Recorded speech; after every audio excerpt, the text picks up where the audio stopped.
Corruption? Greed? Avarice?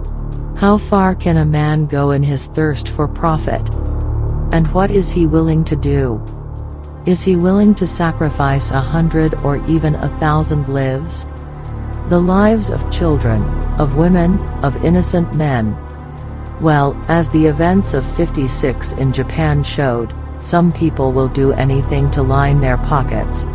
And today you will learn about the small town of Minamata, where a huge scandal broke out because people were literally poisoning themselves with mercury without realizing it. I learned this story after watching the movie The Great One, which was based on this story. And the script of that movie was based on a book called Minamata, which tells all the horrors of the Japanese in the town of the same name. It was written by a man who was soon to play a role in the story. At the beginning of the 20th century, widespread industrialization, many countries, including Japan, began to build a huge number of factories, plants and railroads. Society was developing at a breakneck pace.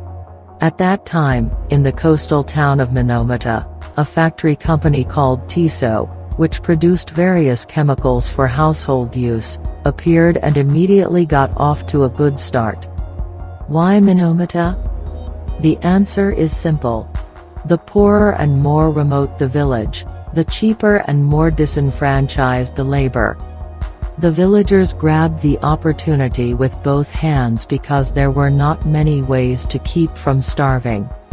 Either eat the fish they had caught all their lives, or work in the new factory. All this would be nothing, but only half a century later, in '56, the inhabitants of Minamata began to notice more and more often on the streets cats behaving quite strangely. The strangeness was expressed in their movements, behavior, and frequent seizures. The disease is called dancing cat disease. But it wasn't just the cats that were affected. Birds fell from the sky, algae disappeared from the bay, and fish were often seen swimming upside down. At the time, however, no one could have imagined that a real catastrophe would soon occur. Just a few years later, a 6-year-old girl named Kumiko Matsunaga was admitted to the local hospital. The symptoms were the same as those of the dancing cats. They included paralyzing seizures, numbness in her limbs, slurred speech, and difficulty moving. Just 2 days later, her sister was hospitalized with similar symptoms. City officials rushed to conduct a survey of the population and found several other cases of similar ailments. They realized that a brand new disease affecting the nervous system was on the doorstep of the Minamata. This was confirmed by the chief physician. The cat dance took on the character of an epidemic, as in a very short time 52 people were infected, 20 of whom died. It is not difficult to calculate a mortality rate of almost 40%. The strange disease had to be investigated, so the authorities set up a special committee to deal with the strange disease, the Kibyo Teisaku Inkai. Yes, that's its name.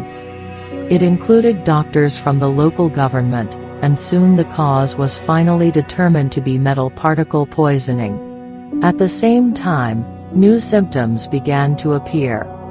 Patients experienced a lack of coordination. As a result, they had difficulty buttoning buttons, picking up small objects, and tying their shoes. They stumbled when walking and their tone of voice changed. Then seizures and loss of consciousness began. All eyes were on the Tiso factory, whose top bosses blithely denied that their production was in any way to blame. And the plant continued to operate as if nothing had happened. And the people continued to poison themselves en masse. Yes, as you may have guessed, it's the plant itself. But it's not clear exactly how people are getting infected. So the committee sampled the water from the bay. They found a lot of things, but the only thing that matters to us is the huge concentration of mercury. Without going into details, the plant dumped waste into the bay, which contaminated all the fish and water, which is supposedly why people, cats and birds are dying. With a very high probability.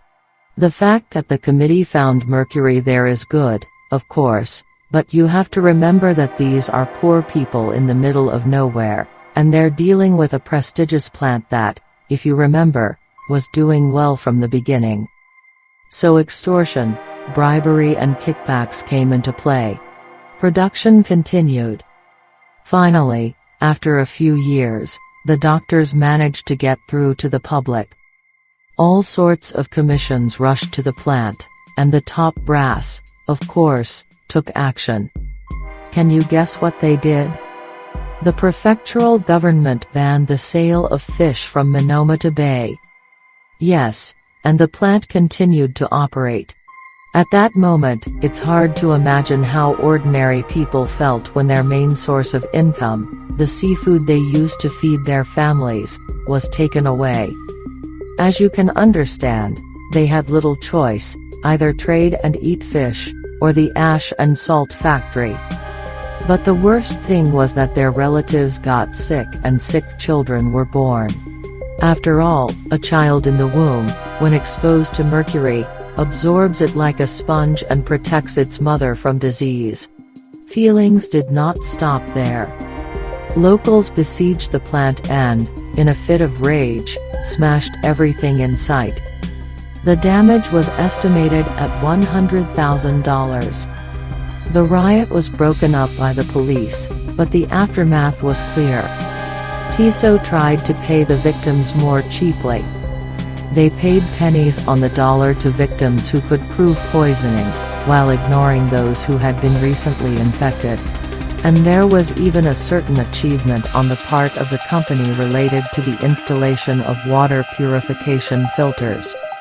Then the head of the company walked up to the filter, took a glass of water and drank it in front of the astonished locals. Their relief was short-lived. It turned out to be ordinary drinking water. And if a filter had been installed, it was clearly not enough to remove such a concentration of mercury.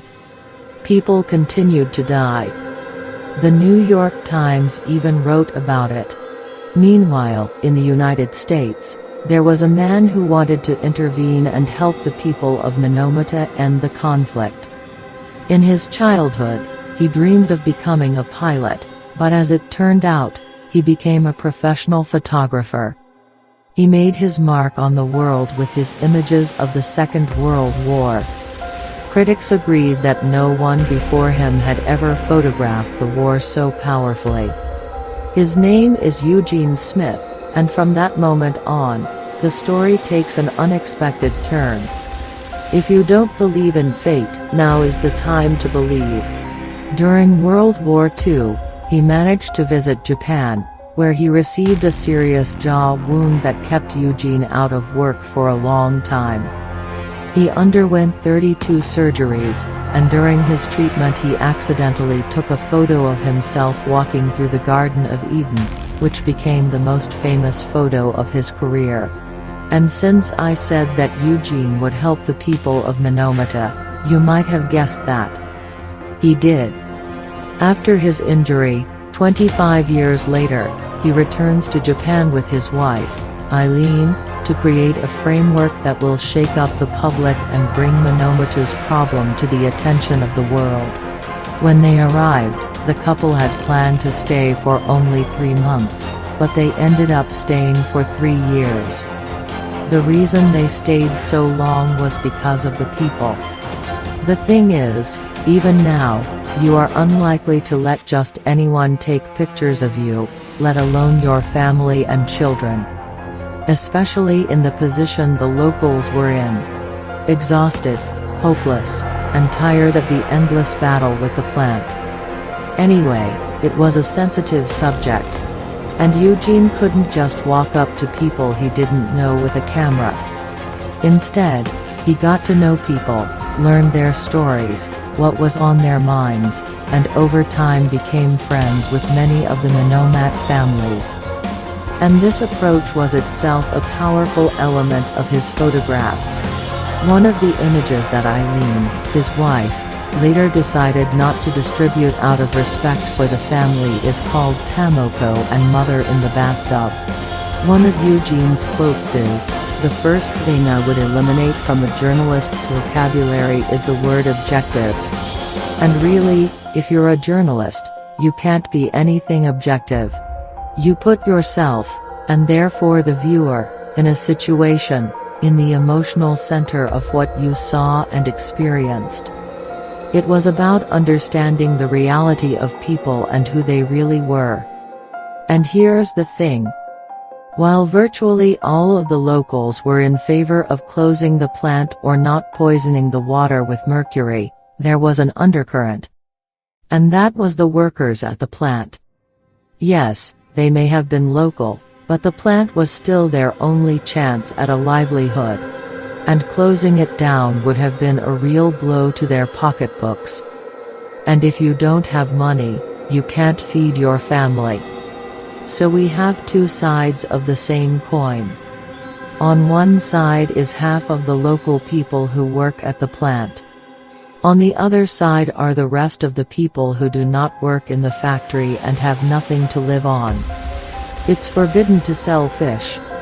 So one day Eugene went with other people to negotiate with the head of TISO. They encountered a hostile crowd and he was badly beaten. It is still debated whether it was the local Yakuza mafia bribed by the company or the factory workers. After this incident, he nearly lost an eye and often fainted when he simply raised his hand. In those moments, Aileen helped him take pictures. In any case, during his 3 years at Minamata, Eugene took many photographs, exposing everything so carefully concealed by the power-bribed, intimidated doctors and the top brass at the plant. And the photos were published in the American magazine Life, which emphasized photojournalism. That's where Eugene used to work. It is believed that the same photo of Tomoki with his mother became the best work of Eugene Smith in his career and caused a lot of excitement in the community, which drew the attention of the world community to the diseases of Minamata. Tomoka's mother herself authorized the publication to achieve this goal. For this purpose, in the end, the court ordered TISO to compensate the victims and pay for all medical funeral expenses.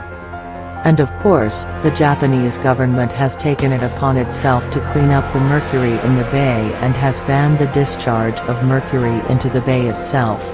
Anyway, it's too early to celebrate, as some of the victims' lawsuits lasted well into the 2000s, and I remind you that the main setting of the story is the 70s. Here and there on the internet you can find complaints from patients that Tisha was very reluctant to pay money, and only in small amounts. The government promised to help the company pay the citizens, but the 2000 report shows that they reneged on their commitment of $560 million. So the prefectural government literally abandoned these people. Money is more important. Nevertheless, in 2006, a memorial was built to honor the victims of the poisoning. What can I say? That's great. That's what people need.